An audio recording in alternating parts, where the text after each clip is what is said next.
Quero saudar a cada um nessa noite, você que está neste lugar, você que está através da internet, receba nesta hora, em nome de Jesus, a nossa saudação e seja abençoado também nessa noite com a palavra e a presença santa desse Deus que tanto nos ama. Nós estamos já desde alguns domingos atrás, para sermos mais precisos, há 2 domingos atrás, iniciamos uma série de mensagens no livro de Malaquias, profeta Malaquias. Eu gostaria de convidar você que abrisse sua Bíblia no último livro do Antigo Testamento. Eu acho que, aliás, eu tenho certeza que este livro não poderia estar em outra ordem cronológica do que esta onde ele se encontra. E depois eu vou falar um pouco sobre isso. Malaquias capítulo 2.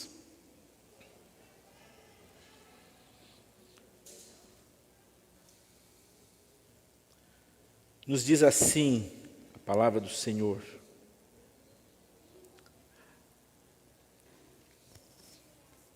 Agora, ó sacerdotes, para vós outros é este mandamento.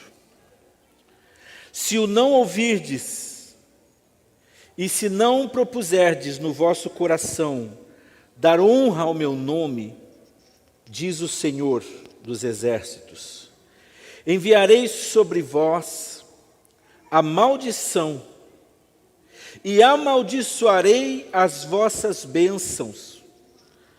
Já as tenho amaldiçoado, porque vós não propondes isso no coração.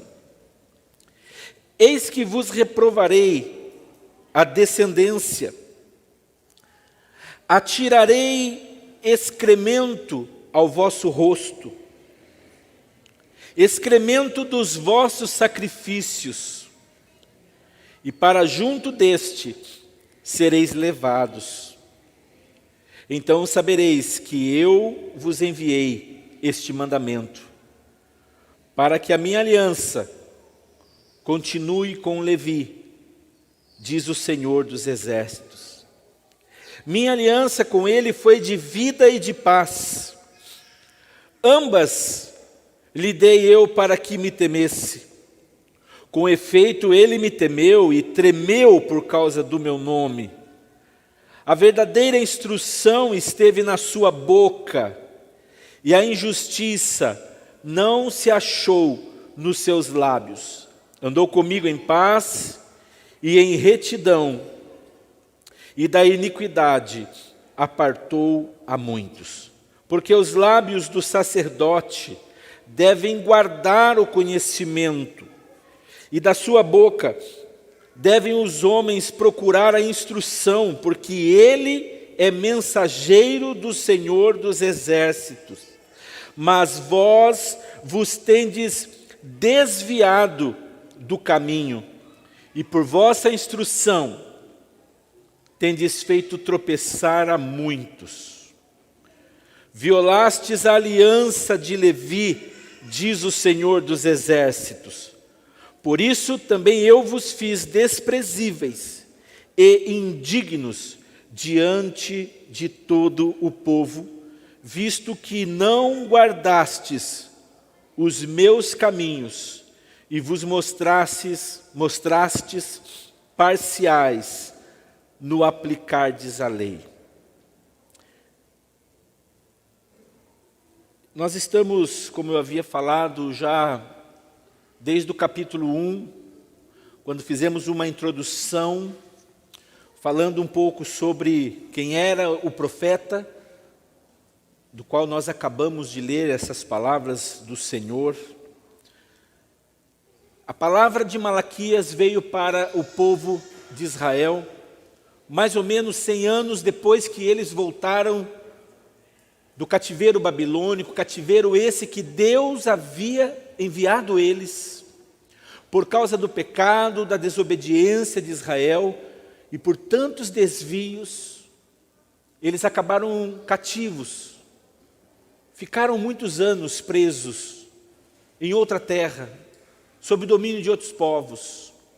E quando eles voltaram, depois desses anos em que ali eles ficaram, havia uma expectativa no coração deles de que as promessas, de que as profecias que Deus havia dado lá no passado, muitas delas fossem se cumprir.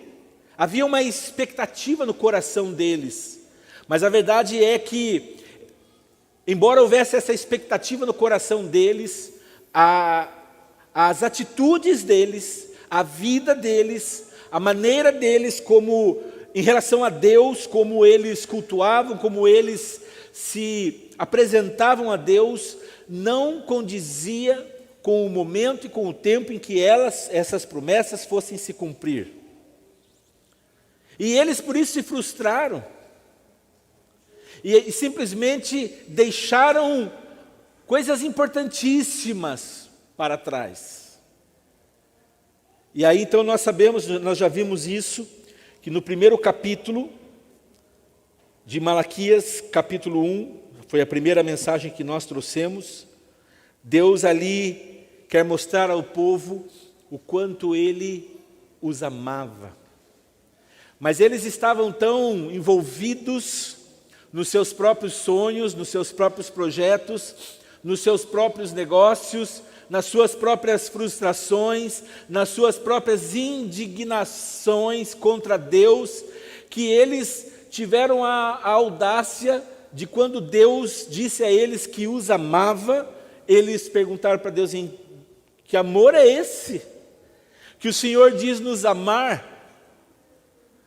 Como se eles não estivessem enxergando quanto Deus havia feito por eles. E Deus mais uma vez então responde eles, dizendo o quanto Ele os amava. Na segunda mensagem, no mesmo capítulo 1, Deus ele questiona o respeito do povo, da sua, vamos dizer assim, trazendo para os dias de hoje, da sua igreja. Não existia igreja naquela época ainda, era o povo de Deus. Mas aplicando para os nossos dias hoje, nós não andamos como apenas um povo, mas nós somos a igreja, a noiva de Cristo. Deus lá, Ele questiona o seu povo em relação ao respeito que eles tinham para com Deus. Porque eles prestavam um culto a Deus irresponsável. Eles ofereciam qualquer coisa para Deus. Eles ofereciam um animal paralítico, eles ofereciam um animal cego, eles ofereciam um animal defeituoso, não tinham o cuidado de preparar conforme Deus havia mandado, conforme Deus havia ordenado na sua palavra, mesmo nos ensinos do passado, através dos pais da fé, Moisés, o líder do seu povo, exatamente como a lei dizia, eles já não estavam mais fazendo da mesma forma, ou seja, tinham se desviado dos propósitos de Deus. E Deus vem através desse profeta, Malaquias, o qual é o último profeta antes de Jesus. Porque esta profecia ao povo de Israel aconteceu mais ou menos 350 anos antes da vinda de Cristo. Foi num período onde, logo depois de Malaquias, um período de 400 anos, guarde isso, conhecido como o período interbíblico. Esse momento da história crucial foi um momento onde não houve mais nenhuma profecia. Não houve mais nenhuma palavra entregue por profeta algum. Por 400 anos, Deus simplesmente se calou. E o próximo que se levanta Depois de Malaquias, foi Jesus Cristo. Claro que precedido por João Batista, a voz que clamava no deserto, anunciando a vinda de Cristo, mas Jesus agora, este sacerdócio, ele se levanta. Mas durante este tempo, por 400 anos, o povo não ouviu Deus se dirigir a eles. Você já imaginou? A consequência da desobediência, a consequência do simples fato deles virarem as costas para Deus, quando Deus já tinha tirado eles das mãos dos seus inimigos. E agora, nesse momento da história, desta profecia de Malaquias ao povo de Israel, no capítulo 2, do verso 1 ao 9, como nós acabamos de ler, Deus vai dirigir agora a sua indignação. E é importante aqui nós frisarmos que Malaquias, toda a palavra do livro de Malaquias, é uma manifestação de Deus em relação a como o povo o cultuava, o tipo de culto que o povo de Israel fazia para com Deus que ele não aceitava. No capítulo 2, no texto que lemos, Deus dirige então ao seu povo e mostra para eles a indignação dele, agora especificamente contra os sacerdotes. No capítulo 1, Deus fala aos sacerdotes, assim como fala da oferta que o povo trazia ao sacerdote. E aqui, para quem não conhece, apenas um pedacinho aqui da história, para que você possa entender. O sacerdote, lá no Antigo Testamento, ele fazia parte de uma tribo que havia sido escolhida, um povo que havia sido escolhido de todo o povo de Israel, e eles eram aqueles que ministravam na casa do Senhor. Eles eram os líderes, os responsáveis espirituais pela vida do povo. E junto deles os levitas, seus descendentes, seus filhos, toda uma família sacerdotal envolvida na casa do Senhor, desde a recepção do templo, da portaria, na música, no louvor, na adoração, em toda a ministração, no preparo do culto, no preparo das ofertas, no preparo dos utensílios do templo, tudo era responsabilidade desta tribo, deste sacerdócio. Então os sacerdotes, eles eram responsáveis, quando o povo vinha ao templo, para oferecer o seu sacrifício, para pedir o perdão a Deus pelos seus pecados. Eles traziam suas ofertas, e essas ofertas eram variadas. Podia ser desde uma pomba, uma pombinha, até mesmo um novilho, um animal grande, e ali eles ofereciam o seu cordeiro, entregavam nas mãos do sacerdote, esse que se incumbia de sacrificar, de imolar aquele animal, de separar as partes daquele animal, de tirar ali os seus intestinos, tirar ali todas as fissuras, separar aquele animal, o que ficaria, o que seria comido, e o que seria queimado, e o que seria jogado fora do arraial. Então, quando o povo vinha, eles tinham que trazer uma oferta. Agora, é importante nós lembrarmos uma coisa, irmãos. A oferta, eu vou usar como exemplo um cordeiro. A oferta tinha que ser perfeita para Deus. Esse animal representava alguém perfeito. É bom hoje nós podemos voltar atrás e entendermos agora o Antigo Testamento com os óculos do Novo Testamento. Nós podemos voltar na história e com os óculos do tempo da graça, onde Jesus veio entre nós, podemos olhar para o Antigo Testamento e entender e compreender. Por isso que você não pode estudar a Bíblia, vou estudar só o Novo Testamento, porque é de Jesus para cá. Não, a Bíblia você precisa lê-la, você precisa estudá-la por inteiro, porque ela é um livro completo. O Antigo Testamento, ele joga luzes do que aconteceria no futuro. com a vinda do Messias, com a vinda do Salvador, que é Jesus Cristo. Esta oferta, quando o povo levava para o sacerdote sacrificar, já representava Jesus Cristo, que tomaria o nosso lugar no madeiro para perdoar os nossos pecados, para receber as nossas maldições, para receber toda a nossa pobreza espiritual, estava sobre Jesus. E lá no Antigo Testamento, esta era a maneira deles terem os seus pecados perdoados, porque assim Deus designou que fosse. Então aquele cordeiro representava uma oferta de amor. Aquele cordeiro, aquele animal representava alguém importante. E se ele representava alguém importante, nós sabemos que quem significava ali, quem era a representação daquele animal, que é Jesus Cristo, nós sabemos que então não podia ser de qualquer forma. Isaías, um outro profeta, no capítulo 53, ele vai narrar sobre o Cordeiro de Deus que tira o pecado do homem. Ele vai mostrar ali, ele vai falar de Jesus. Muito provavelmente Isaías nem sabia que ele estava falando de Jesus, ele estava falando do Messias, porque ele ainda não conhecia Jesus, porque ele é de muitos anos antes, ele era de muitos anos antes de Cristo, mas ele já estava narrando sobre o Cordeiro de Deus, um sacrifício puro, ali uma oferta sem mancha, uma oferta sem nenhum lado do seu corpo quebrado, pura, perfeita, a melhor, a mais santa, vamos dizer assim.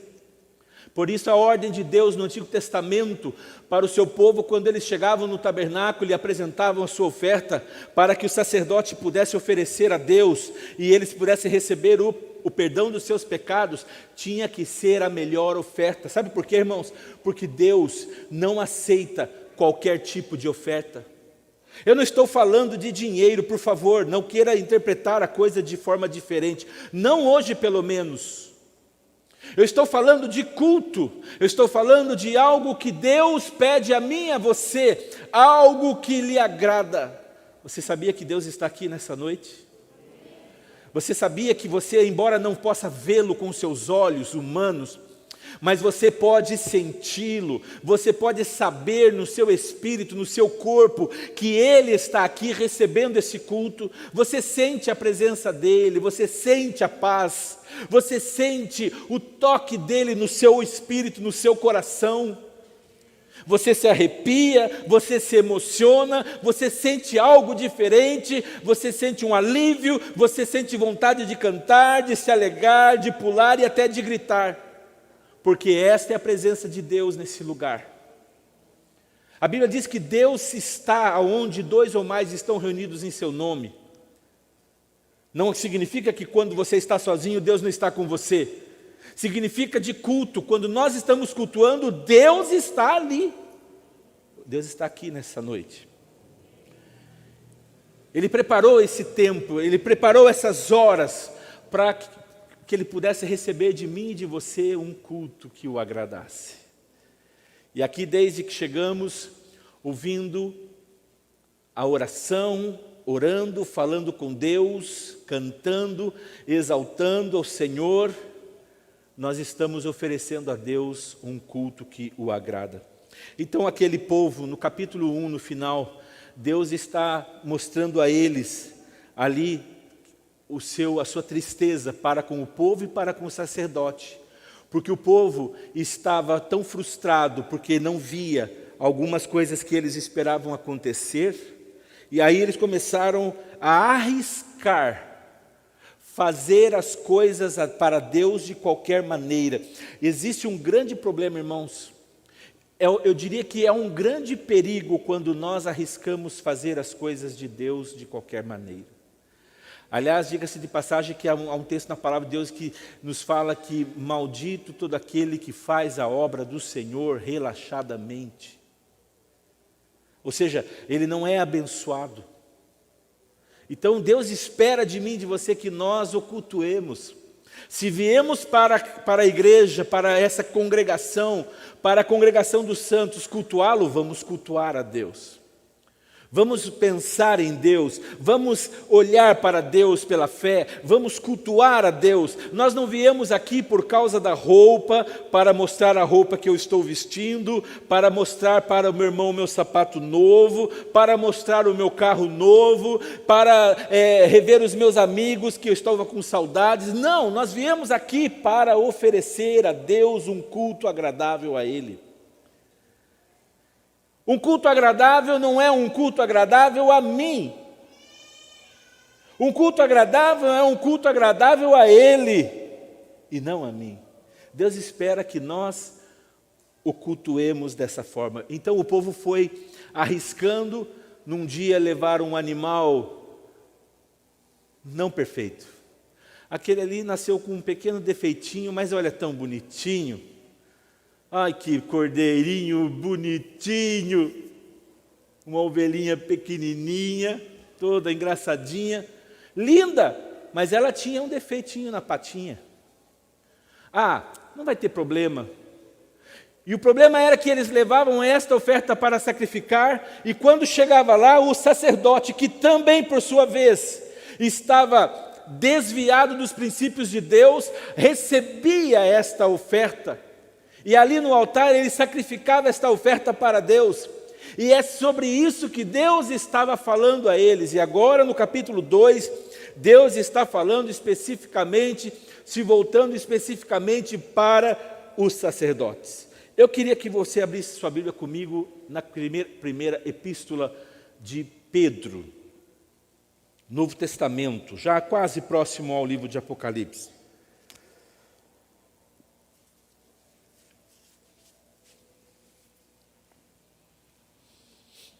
1 Pedro, capítulo 2, versículo 9, diz assim: vós, porém, está falando de nós agora, isso é Novo Testamento, isso é o apóstolo Pedro, isso é um dos apóstolos de Jesus. Jesus já havia morrido, ressuscitado e voltado para o Pai. Vós, porém, sois raça eleita, sacerdócio real, nação santa, povo de propriedade exclusiva de Deus, a fim de proclamardes as virtudes daquele que vos chamou das trevas para a sua maravilhosa luz. Aleluia. Diga comigo, eu sou. Diga mais alto, eu sou raça eleita. Eu sou sacerdócio real. Eu sou nação santa. Eu sou propriedade exclusiva de Deus, a fim de proclamar as virtudes daquele que me chamou das trevas para a sua maravilhosa luz. Aleluia. Jesus é aquele que nos chamou das trevas, nos tirou das trevas e nos trouxe para a luz do seu amor. Aleluia. Ele é o nosso Senhor, Ele é o Cordeiro vivo de Deus, Ele que se fez oferta em nosso lugar, naquele altar chamado cruz do Calvário, e ali Ele morreu, e ali Ele perdoou todos os nossos pecados, toda a falência que o pecado trouxe a nós, toda a maldição, todas as enfermidades estavam sobre Ele, um Cordeiro completo, um cordeiro perfeito. Eu não sei se você se lembra muito bem da história, mas Isaías havia profetizado em Isaías 53 sobre Jesus, que ele, o cordeiro de Deus, estava sendo levado ao matadouro, como ao madeiro, como um cordeiro mudo, uma ovelha muda perante os seus tosqueadores. Não falou nada. Se você pegar o Novo Testamento e estudar o momento do sacrifício de Jesus, desde o Getsemane, depois da celebração da ceia, da última ceia com seus discípulos, quando ele vai para ser traído por Judas, ser entregue por Judas, simplesmente Jesus não briga, Jesus não luta, Pedro sim. Pedro, você lembra do episódio em que ele pega a espada e ele corta a orelha de um dos servos dos sacerdotes ali? Jesus ainda o repreende e diz, não é assim, Pedro, não era para fazer isso. Jesus se entrega aos guardas que vieram lhe prender, e Jesus é levado diante das autoridades que não tinham nenhum motivo para prendê-lo. Um passa para o outro, olha, não tenho nada, eu lavo as minhas mãos. O outro então diz, olha, esse homem, não vejo mal nenhum nesse homem para ele ser sacrificado, para ele ser crucificado. E naquele dia era já de comum, por causa da festa da Páscoa, era comum soltar um prisioneiro. E aquele então governador disse, bom, o que eu posso fazer é, vocês escolhem, eu vou lavar as minhas mãos. Vocês querem que eu faça o que com ele? Crucifique, o povo gritava. E esse governador teve esta ideia e apresentou um prisioneiro da época e disse, olha, está aqui Barrabás. Vocês querem que eu sacrifique, que eu prenda Jesus ou que eu solte Barrabás? E o povo gritou, queremos que solte Barrabás. Queriam porque queriam que Jesus fosse preso, fosse crucificado e fosse morto. Embora isso tudo estivesse acontecendo porque o povo estava dirigindo que assim fosse, mas Deus estava permitindo, porque Isaías 53 precisava se cumprir, uma oferta por todos, uma oferta de remissão pela libertação de todos, aleluia. E se você se lembra muito bem, uma oferta tinha que ser a primeira do rebanho. Não podia ser a segunda ovelha, tinha que ser a primeira ovelha, a mais novinha. Ela não podia ter mancha alguma, defeito algum. Jesus, ele era o primogênito de Deus, aleluia. Melhor dizendo, o unigênito de Deus. Ele era o único filho de Deus. Ele não tinha defeito algum, porque nele não havia nenhum pecado. Ele era puro. Quando colocam Jesus na cruz do Calvário e começa a acontecer ali uma mudança, começa a ver ali um terremoto, começa a ver uma escuridão, os guardas, temerosos com o que estava acontecendo, começaram rapidamente com um martelo, com alguma ferramenta, a quebrar as pernas daqueles que estavam crucificados. Por que quebrar? Porque segundo a história, quando eles quebravam a perna daquele que estava crucificado, esta pessoa perdia o apoio. E uma vez que ela perdesse o apoio, porque ela estava muito tempo com o seu diafragma comprimido, naquela posição, lutando para viver, rapidamente isso acelerava a morte, porque agora ela perdia o apoio e ela já não tinha mais como poder liberar as vias para que ela pudesse lutar um pouco mais para viver. A Bíblia diz que os dois que estavam com Jesus tiveram suas pernas quebradas. E um dos guardas, quando provavelmente foi quebrar as pernas de Jesus, algo aconteceu ali que ele, sem perceber que Deus estava na parada, ele desistiu. E Jesus não teve suas pernas quebradas, aleluia. Para se cumprir Isaías 53, ele não tinha nada nele quebrado, ele era perfeito, porque ele precisava ser um cordeiro perfeito, uma oferta perfeita ao Pai, de amor ao Pai, um culto perfeito a Deus, uma oferta que colocaria eu e você em liberdade, nos tiraria das trevas e nos traria para a luz do seu amor. Esse é o sacrifício desse cordeiro. É bom entendermos isso. O porquê desse pedido de Deus agora ao seu povo lá no passado. Eles não entendiam. Tudo que eles sabiam é que Deus deu essa ordem. Esse é o culto que agrada a Deus. Esse é o sacrifício. Agora, acabamos de ver aqui que Pedro está dizendo que por meio de Jesus nós somos sacerdócio real. Eu e você somos sacerdócio real. Então nós precisamos hoje entender esta palavra do profeta Malaquias. Uma palavra que Deus se dirige lá no Antigo Testamento àqueles que faziam parte de uma tribo sacerdotal. Nós precisamos entender agora, através de 1 Pedro 2,9, que nós somos sacerdócio real. Ou seja, hoje nós não precisamos mais de um sacerdote que nos apresente a Deus. Embora ainda existam pessoas que acreditem que a oração do pastor é mais forte do que a dela, quando não deveria, porque nós somos sacerdócio real.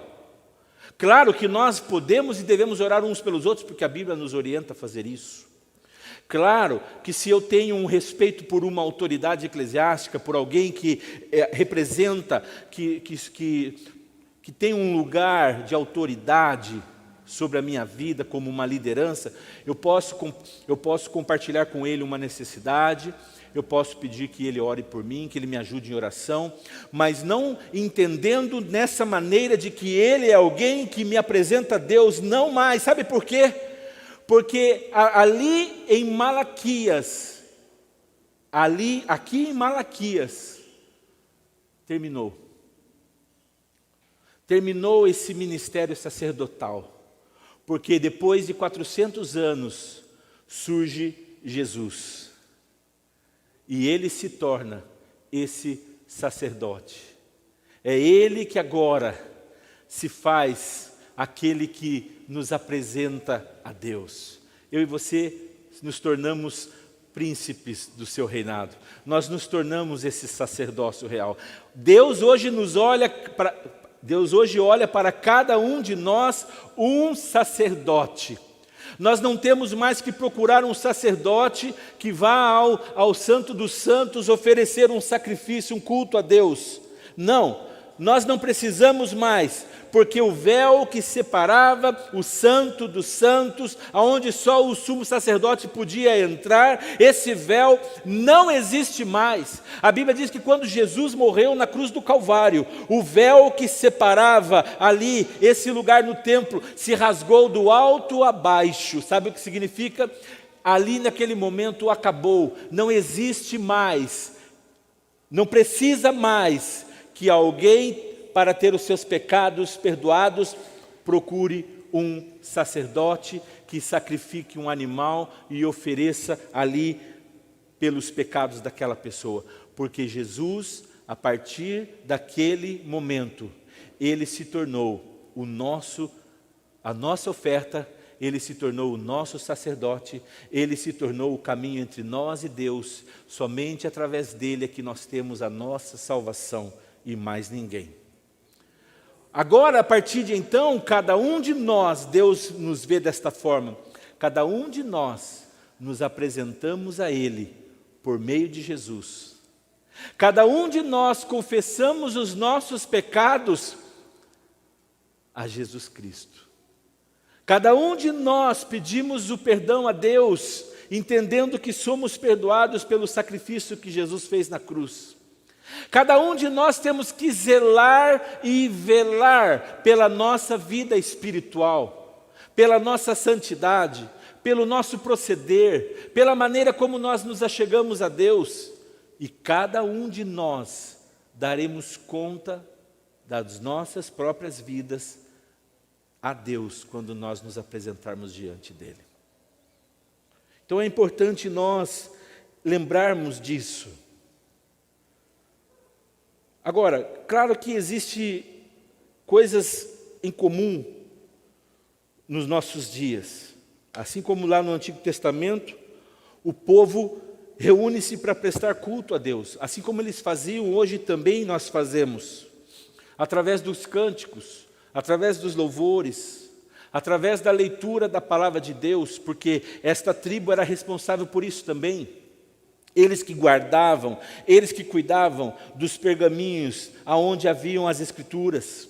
É eles que abriam os rolos das escrituras para a leitura da lei.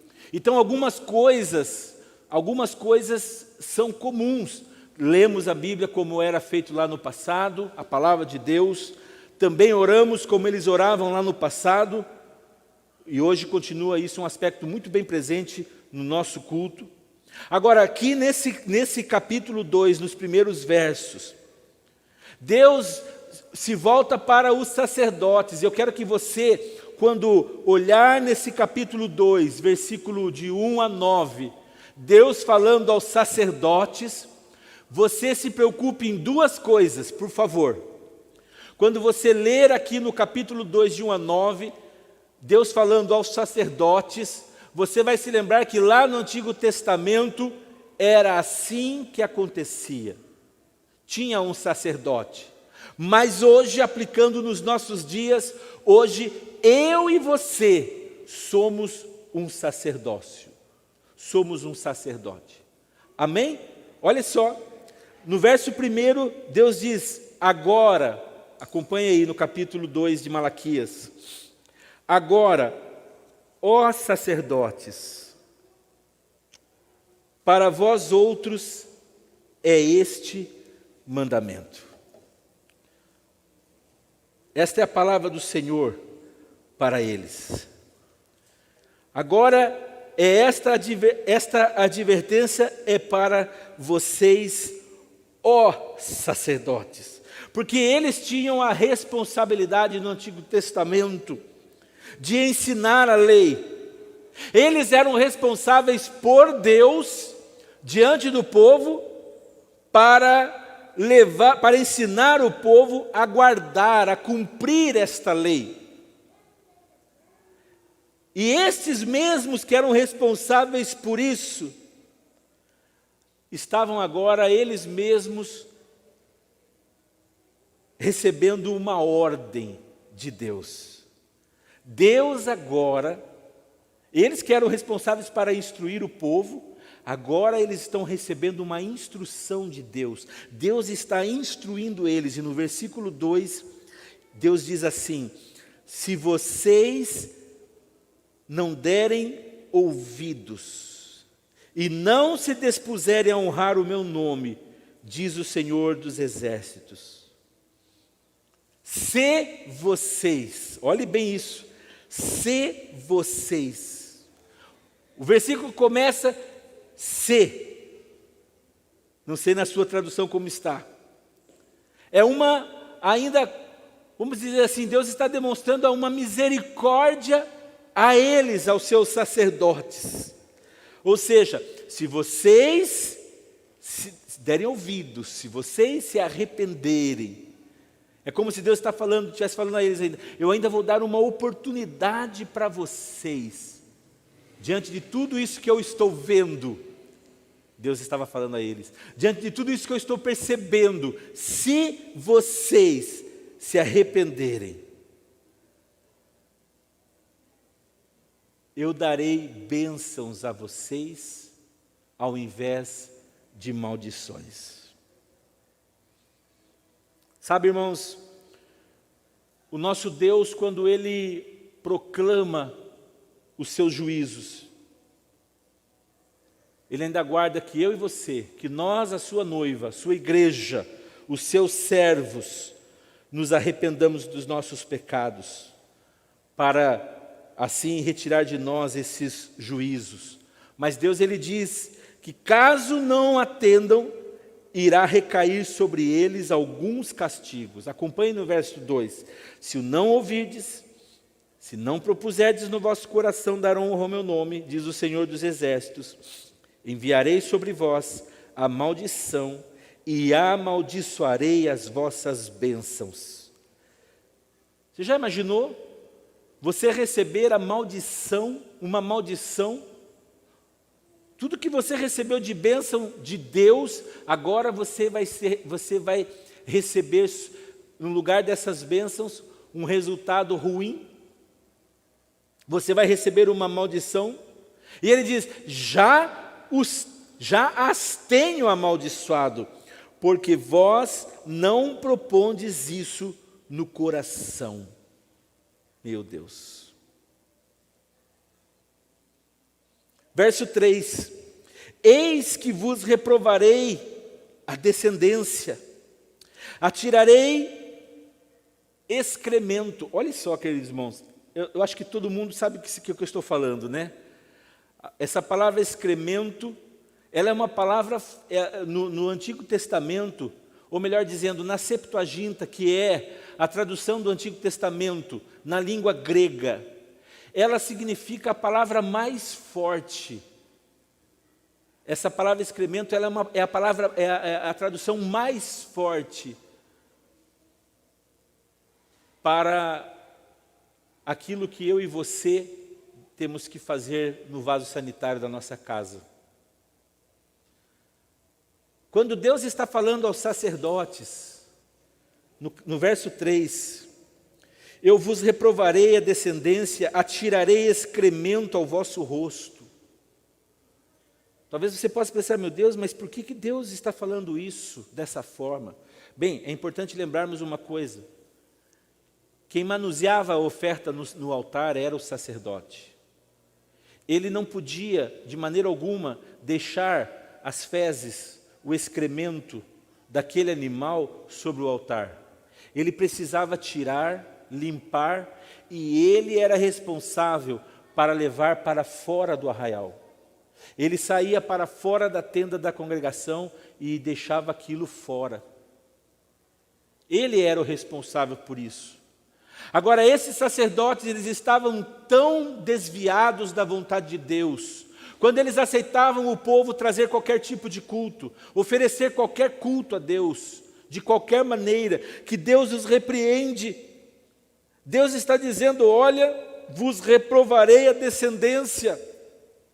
Deus está dizendo assim, os seus filhos, os seus próximos, a sua próxima geração de levitas, de sacerdotes, vos reprovarei. E sabe o que aconteceu, irmãos? Quando Deus trouxe essa palavra por meio de Malaquias, depois disso, acabou isso. Foi justamente o que aconteceu. Deus já estava falando de algo que aconteceria, porque com a vinda de Jesus, do Messias, acabou esse sacerdócio. Acabou essa maneira de cultuar a Deus, onde um sacerdote, ele sacrificava um animal e todos os seus descendentes, não mais teve, porque Jesus se tornou agora o sumo sacerdote. Ele não precisa mais agora, ele se tornou o sacrifício, ele se tornou a oferta, não precisa mais de levitas que trabalhem, que sacrifiquem, que limpem o tabernáculo, não. Agora, a maneira de nós expressarmos o nosso culto a Deus não é na dependência de uma única tribo, não é na dependência de um único grupo seleto, agora está sobre a responsabilidade de cada um de nós, porque nós somos sacerdócio real. Cada um de nós tem que agora cuidar da sua maneira de se achegar a Deus. Cada um de nós tem que saber como ofertar a Deus, como cultuar a Deus da maneira correta. Você já pensou a situação desses sacerdotes?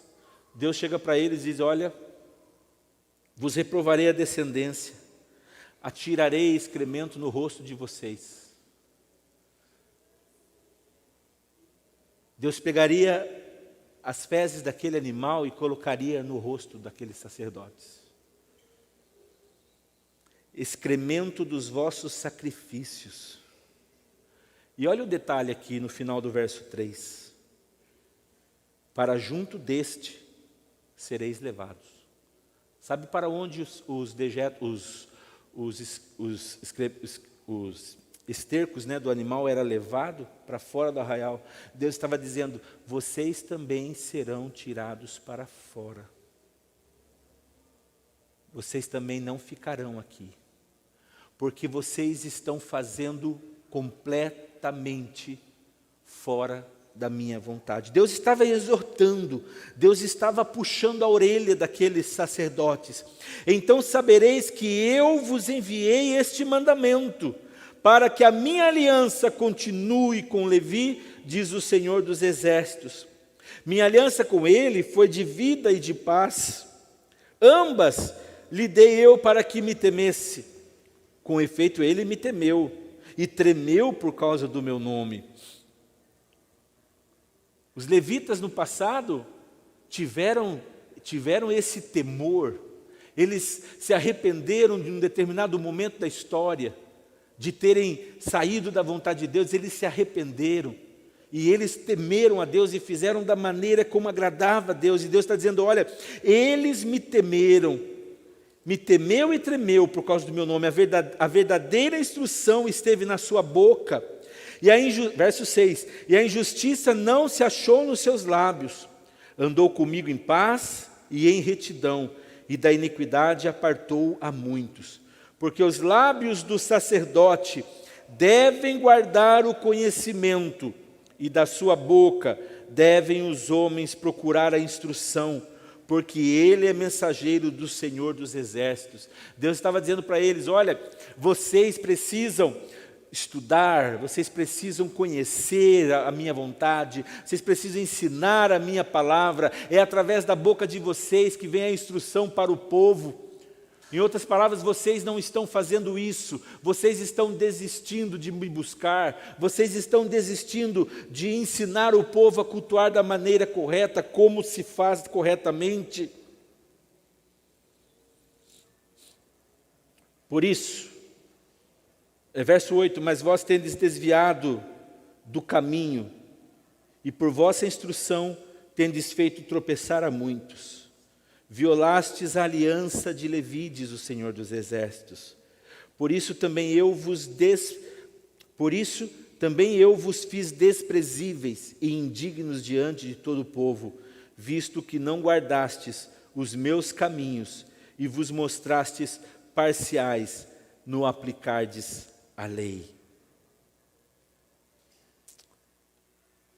Nós vemos aqui 4 ameaças de Deus sobre os sacerdotes. A primeira é que Deus enviaria sobre eles uma maldição. A segunda é que eu vou amaldiçoar as suas bênçãos. Sabe, tudo que eles fossem fazer, todas as palavras que eles fossem liberar, ao invés de ser bênção, seria a maldição. Eles não teriam resultado daquilo. Deus estava mostrando para eles que eles estavam tão fora da vontade de Deus, tão fora, que Deus não estaria mais aceitando nada que eles fizessem, se eles não se arrependessem. Agora, se você parar um pouquinho para pensar comigo, aonde tudo isso começou, você vai ver que depois da saída deles do cativeiro, quando eles voltaram para a sua terra, para o seu, para o lugar que Deus havia dado a eles, eles estavam indignados contra Deus. Começaram a oferecer um culto de qualquer maneira. E eu trago isso para os nossos dias. Como está o nível de culto que eu e você estamos oferecendo a Deus? Deus tem se agradado do culto que você tem oferecido a Ele? Deus tem se agradado como você tem chegado a Ele? Deus tem se agradado da maneira como você tem confessado os teus pecados? Você tem confessado os teus pecados a Deus? Como você tem adorado ao Senhor? Como tem sido o louvor que você tem oferecido ao Senhor? Como você tem preparado esse momento de culto no seu coração a Deus? Como está o nível da sua reverência, do seu temor diante da presença de Deus? Ele diz: eis que vos reprovarei a descendência. E por último, sobre os sacerdotes, ele diz que ele iria colocar o excremento, aquele excremento daqueles animais, esfregar no rosto deles. Tal era a tristeza e a indignação que Deus estava daqueles sacerdotes. Sabe, irmãos, eu queria que você nesse momento se colocasse no lugar desses sacerdotes agora. Queria que você procurasse assumir o lugar desses sacerdotes lá no passado. Deus chegando para você e dizendo: olha, eu estou reprovando o culto que você está me oferecendo. Não aceito esse culto, porque eu sou um Deus santo. Eu quero que você faça o melhor para mim. Essa mensagem nessa noite é um chamado de Deus para mim e para você, para nós levarmos o nosso Deus com mais seriedade, para nós levarmos o culto a Ele com mais reverência, com mais temor. Que a nossa vida como sacerdócio real, no nosso dia a dia, seja santa. O nosso andar seja correto, agradável ao Senhor. Que as nossas palavras sejam doces, abençoadoras. Que haja um verdadeiro arrependimento nos nossos corações, para que nós estejamos andando debaixo da bênção de Deus, para que Ele, quando nós falarmos alguma coisa, Ele possa ali endossar, Ele possa dizer: está abençoado. Vai acontecer. Vai acontecer, porque você falou e você é um filho obediente e tem feito em meu nome. Vai acontecer. Os sacerdotes, Deus disse a eles que eles estavam desviando muitos dos seus caminhos, com a sua vida, com o seu proceder. Isso nos chama a atenção para nós pensarmos: será que a minha vida não está levando pessoas a se desviarem? Será que o meu mau proceder não está levando ou contribuindo para a vida daqueles que estão próximos a mim caminharem de forma errada diante de Deus? Eu estava hoje pensando, por um momento, nos dias que estamos vivendo de pandemia, onde muitas pessoas, por vários motivos, talvez por segurança, alguns não voltaram aos cultos por segurança, por proteção de si e proteger outros também. Outros não voltaram por medo.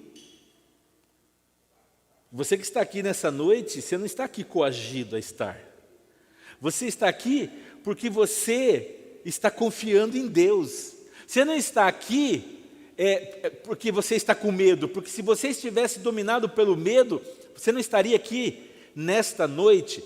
Claro que eu não estou dizendo com isso que quem não está, não veio porque está com medo. Não, porque nós temos pessoas, por exemplo, que não estão porque estavam enfermos e acharam melhor se cuidar e cuidar dos outros, e eu acho isso excelente e é o correto. Mas existem sim nas nossas igrejas pessoas que não voltaram. Existem pessoas que nessa pandemia se desviaram dos caminhos do Senhor, se afastaram da igreja, se afastaram da palavra, se afastaram da comunhão.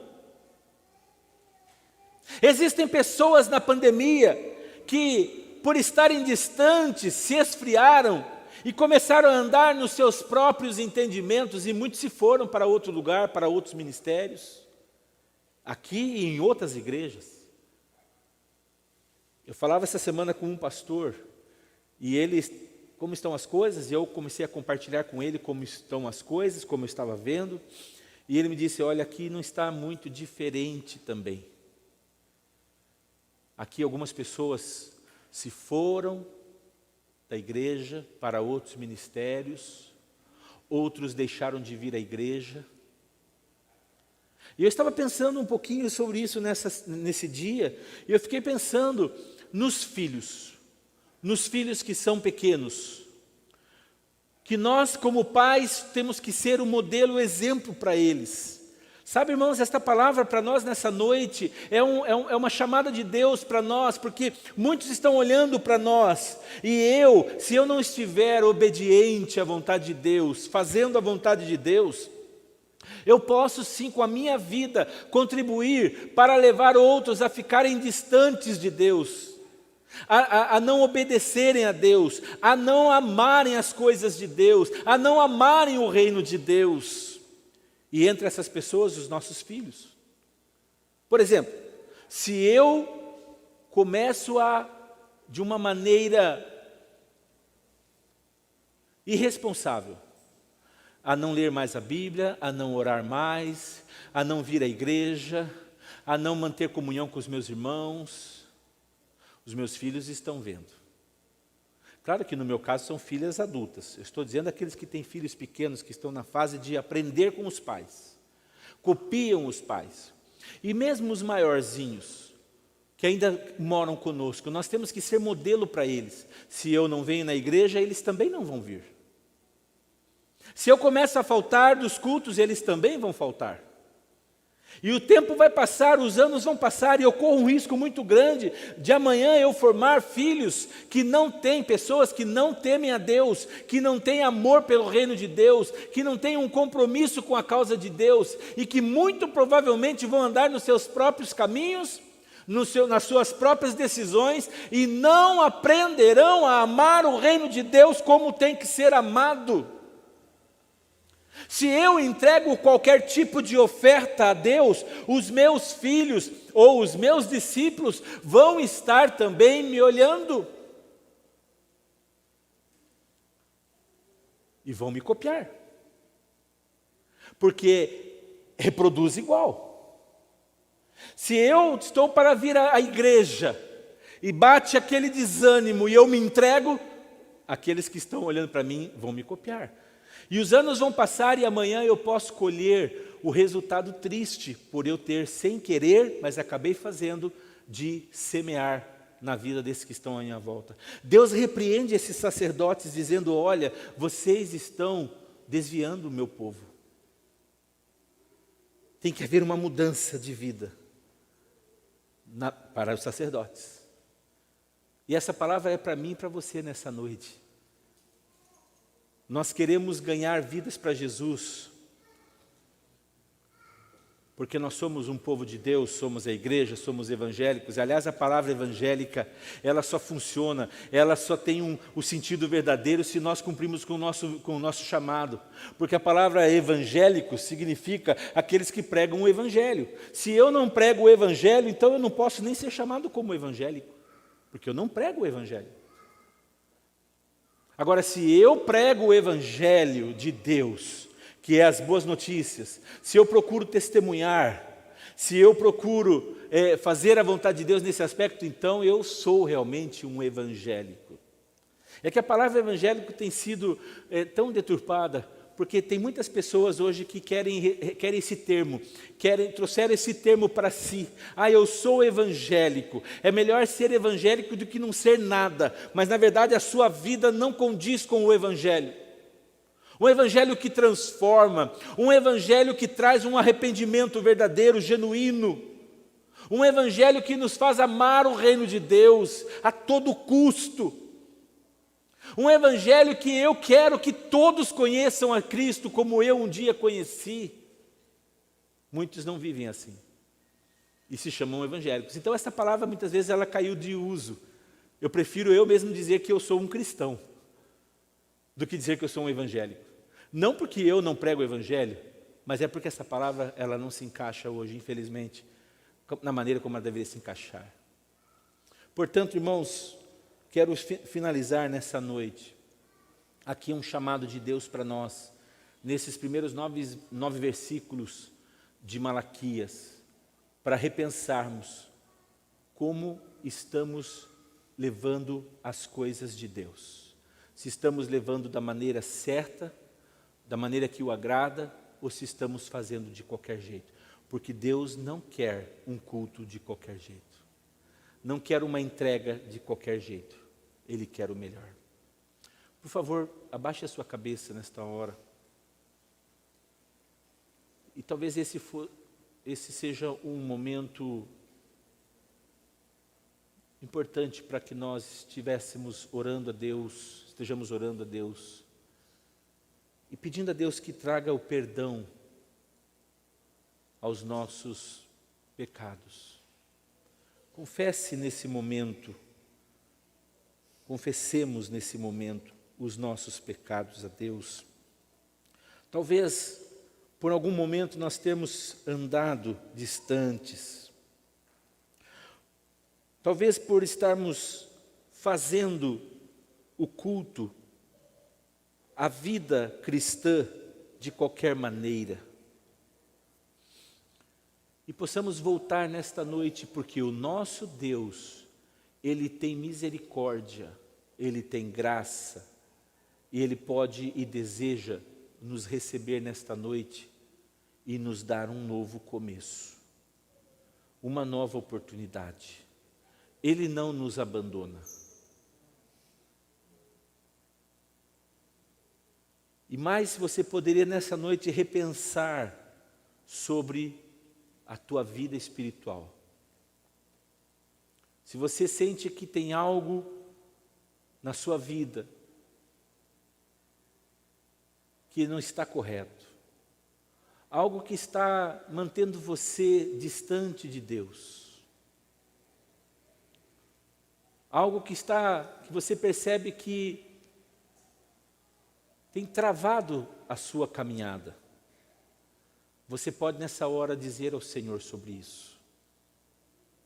E pode dizer: Senhor, se há algum pecado escondido, que eu não me lembro, alguma coisa que está resultando isso na minha vida, eu aplico o sangue de Jesus nesta hora. E eu quero ser livre, porque eu quero recomeçar a minha caminhada com Jesus da maneira que agrada ao teu coração.